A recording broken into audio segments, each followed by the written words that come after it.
तो चलिए आज के इस एक्सप्लेनर में एक ऐसी कहानी में गोता लगाते हैं जिसने मिथकों को भी बहुत पीछे छोड़ दिया है। देखिए, हम सब ने एल डोराडो और सोने के शहरों की रहस्यमय कहानियां तो सुनी ही हैं, है ना? लेकिन क्या ऐसा कोई शहर या साम्राज्य सच में था जिसकी नींव ही सोने पर टिकी हो? खैर, आपको जानकर हैरानी होगी कि 14वीं सदी में एक ऐसा अफ्रीकी साम्राज्य और उसका एक ऐसा शासक था जिसने इन सभी दंतकथाओं को असलियत में बदल दिया था। जी हाँ, हम बात कर रहे हैं माली साम्राज्य की और उसके उस शासक की जिसकी दौलत अकल्पनीय थी, मंसा मूसा। अब आप सोच रहे होंगे कि भाई अमीर तो आज के ज़माने में भी बहुत लोग हैं। जब भी बेहिसाब दौलत की बात आती है तो हमारे दिमाग में एलन मस्क, जेफ बेजोस और बिल गेट्स जैसे नाम छप जाते हैं। लेकिन सच बताऊं, अगर आप इन सभी मॉडर्न अरबपतियों की कुल संपत्ति को एक साथ मिला भी देना, तो भी मंसा मूसा की दौलत के सामने वो रेगिस्तान में रेत के एक छोटे से कण जैसी ही लगेगी। लिटरली, इतिहास में कई शक्तिशाली राजा हुए हैं, लेकिन किसी के पास इतनी संपत्ति नहीं थी कि वो अकेले अपने दम पर पूरी की पूरी सभ्यताओं की अर्थव्यवस्थाओं को हिला के रखते।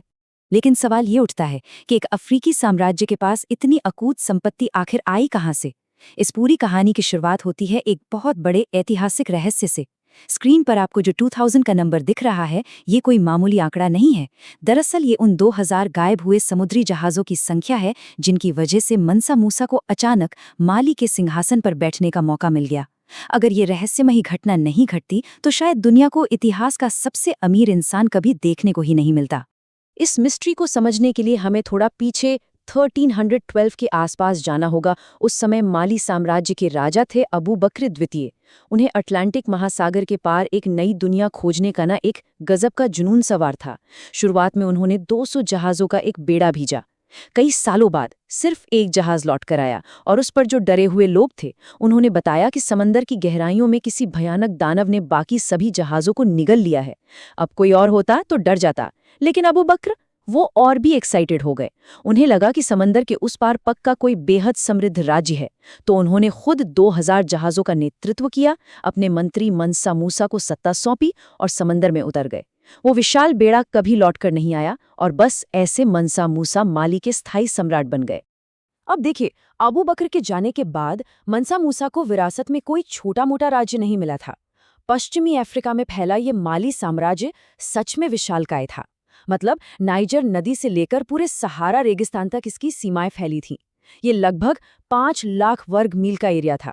इसे ऐसे समझिए कि आज के कई बड़े देशों को आप मिला दें, तब जाकर वो उस समय का माली साम्राज्य बनेगा। और कमाल की बात यह है कि उस वक्त पूरी दुनिया की लगभग 5% आबादी इसी साम्राज्य के अंडर आती थी। इस साम्राज्य के पास प्रकृति के 2 सबसे बड़े जैकपॉट थे। एक तरफ बैम्बूक और बूरे जैसी खदानें थीं जो उस समय पूरी दुनिया का आधा सोना उगल रही थीं। लेकिन दूसरी तरफ एक ऐसा रिसोर्स था जो आज हमें बहुत नॉर्मल लगता है, नमक। जी हाँ, उत्तरी सहारा की तगाज़ा खदानों से जो नमक निकलता था, रेगिस्तानी इलाकों में उसकी इतनी डिमांड थी कि उसे सोने के बराबर आंका जाता था। तो सोना और नमक, ये दोनों इस साम्राज्य की इकोनॉमी के सबसे मजबूत पिलर बन गए थे। लेकिन एक बात है, सिर्फ संसाधन होने से कोई इतना अमीर नहीं बन जाता। मूसा ने सत्ता संभालते ही एक ऐसा इकोनॉमिक मास्टर स्ट्रोक खेला जिसने गेम ही पलट दिया। उन्होंने सबसे पहले सभी संसाधनों पर अपना पूरा कंट्रोल कर लिया। इसके बाद खदानों से निकलने वाले सोने और नमक पर भारी टैक्स लगा दिया। बल्कि यहीं तक नहीं, बाजार में इनका जो भी व्यापार होता था उस पर भी टैक्स वसूला जाने लगा। इस एक चतुर टैक्स सिस्टम ने उन कच्चे संसाधनों को बेहिसाब सरकारी खजाने में बदल दिया और साम्राज्य को लबालब पैसों से भर दिया। और फिर आता है साल 1324। इसी बेहिसाब दौलत के साथ मंसा मूसा मक्का की महान हज यात्रा पर निकले। जिसने भी इस यात्रा को देखा ना, उसकी आंखें फटी की फटी रह गईं। ये कोई नॉर्मल यात्रा नहीं थी, ये रेगिस्तान में चलता फिरता एक पूरा का पूरा शहर था। 60,000 से ज्यादा लोग इस कारवां में शामिल थे और सबके सब रेशम के कपड़ों में सजे हुए थे। लग्जरी का लेवल आप इसी से सोचिए कि रास्ते में जब एक बार मूसा की पत्नी को रेगिस्तान की धूल से परेशानी हुई तो उनके सिर्फ एक इशारे पर सैकड़ों मजदूरों ने रातों रात खुदाई करके एक पूरी नहर बना डाली। लिटरली रातों रात। लेकिन इस यात्रा का सबसे माइंड ब्लोइंग हिस्सा ये आंकड़ा है, 21,000। इतिहासकारों की माने तो इस काफिले में 80 ऊंट शामिल थे और हर ऊंट पर शुद्ध सोने से भरे संदूक लदे थे। मतलब ये कारवा अपने साथ 21,000 किलोग्राम यानी 21 टन शुद्ध सोना लेकर चल रहा था। वहां हवा में उड़ने वाली रेगिस्तान की धूल भी सोने की चमक से सुनहरी हो गई थी। अगर आज के हिसाब से हम इस सोने की कीमत लगाएं तो ये कई अरबों डॉलर को भी पार कर जाएगी। जब ये चमकता हुआ कारवां मिस्र की राजधानी काहिरा पहुंचा तो एक बहुत ही दिलचस्प वाकया हुआ। मिस्र के सुल्तान को पूरी उम्मीद थी कि मनसा मूसा उनके सामने झुककर उनके हाथ या जमीन को चूमेगा, लेकिन मनसा मूसा ने साफ मना कर दिया। उन्होंने कहा कि वो केवल अल्लाह के सामने झुक सकते हैं जिसने उन्हें बनाया है। ये घटना सिर्फ उनकी धार्मिक आस्था को नहीं दिखाती, बल्कि उनकी कूटनीति यानी डिप्लोमेसी को भी दिखाती है। उन्होंने बिना किसी लड़ाई झगड़े के अपना और अपनी आस्था का सम्मान पूरी तरह से बनाए रखा। खैर, इस शाही यात्रा का सबसे भयंकर असर पड़ा वहां की अर्थव्यवस्था पर।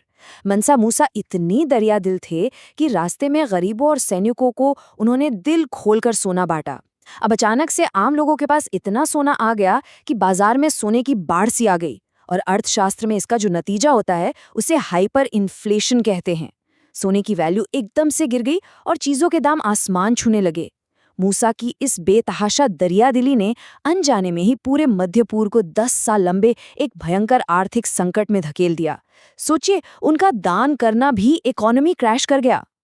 इस एक यात्रा ने माली साम्राज्य को हमेशा के लिए ग्लोबल मैप पर ला खड़ा किया, बल्कि यूं कहें कि सचमुच नक्शे बदलवा दिए। अरब और यूरोप के व्यापारियों को पहली बार पता चला कि अच्छा, अफ्रीका के अंदर कोई ऐसी भी जगह है जहां सच में सोने की नदियां बहती हैं। इसका असर इतना तगड़ा था कि यूरोपीय नक्शा निवीसों को दुनिया के नक्शे दोबारा बनाने पड़े। कुछ ही दशकों बाद यूरोप के नक्शों पर माली को बाकायदा ड्रॉ किया गया और उस पर मनसा मूसा की तस्वीर बनाई गई, जिसके हाथ में सोने का एक बड़ा सा सिक्का था। ये सब सुनने के बाद एक सवाल तो आपके दिमाग में भी आ रहा होगा कि आखिर मनसा मूसा की कुल दौलत थी कितनी। मॉडर्न एस्टिमेट्स कहते हैं कि उनकी संपत्ति करीब 400 बिलियन डॉलर से ज्यादा की थी। लेकिन असल सच्चाई ये है कि इतिहासकारों और एक्सपर्ट्स के मुताबिक उनकी दौलत ट्रिलियंस यानी खरबों में थी। उनके पास इतना अथाह पैसा था कि उसे किसी भी नंबर या करेंसी में बांधना एकदम इम्पॉसिबल है। इकोनॉमिक्स के नजरिए से कहें तो उनकी संपत्ति सचमुच इनकैलकुलेबल थी, उसे गिना ही नहीं जा सकता। लेकिन इस दौलत के पहाड़ के पीछे मनसा मूसा के शासन की एक और बहुत खास बात थी, जो अक्सर छुप जाती है। माली सिर्फ अपने खदानों की वजह से इतना सक्सेसफुल नहीं था। मूसा ने इस्लाम को आधिकारिक धर्म तो बनाया, पर उन्होंने कभी भी किसी दूसरे धर्म को दबाने की कोशिश नहीं की। उन्होंने पूरे राज्य में धार्मिक सहिष्णुता, बराबरी और न्याय का एक ऐसा माहौल बनाया कि पूरे अफ्रीका से लोग वहां आकर बसने लगे। यही वो सेफ्टी और स्टेबिलिटी थी जिसने उस साम्राज्य को सच में महान बनाया। पर इतिहास गवाह है कि हर सुनहरी युग का एक ना एक दिन अंत होता ही है। 1337 के आसपास जब मनसा मूसा का निधन हुआ तो माली का पतन बहुत तेजी से शुरू हो गया। उनके बाद जो उत्तराधिकारी आए वो कमजोर थे और इतनी बड़ी अर्थव्यवस्था को संभाल नहीं पाए। भ्रष्ट अधिकारियों ने सिस्टम को अंदर से खोखला कर दिया और इसी कमजोरी का फायदा उठाकर 15वीं सदी में सोंघाई साम्राज्य ने टिम्बक्टू पर कब्जा कर लिया। रही सही कसर 16वीं सदी में मोरक्को के आक्रमण ने पूरी कर दी, जिसने इस सबसे अमीर और ताकतवर साम्राज्य को पूरी तरह से मिट्टी में मिला दिया। दौलत, ताकत और पतन का ये पूरा चक्र हमें बहुत कुछ सिखाता है। हर महान सभ्यता का एक अंत होता है और माली साम्राज्य इसका सबसे बड़ा उदाहरण है। अब इस एक्सप्लेनर को खत्म करते हुए जरा इस बारे में सोचिए, अगर आज के इस मॉडर्न युग में किसी के हाथ में मनसा मूसा जैसी वो अकल्पनीय, अगणनीय और साम्राज्य खड़ी कर देने वाली दौलत लग जाए, तो वो सबसे पहली चीज क्या होगी जिसे खरीदा जाएगा? क्या इतने पैसे से आज के वक्त में कोई नया इतिहास रचा जा सकता है? ये एक ऐसा सवाल है जो इतिहास के इस पन्ने को पलटने के बाद भी दिमाग में घूमता रहता है। अगली बार फिर मिलेंगे ऐसी एक दिलचस्प कहानी के साथ।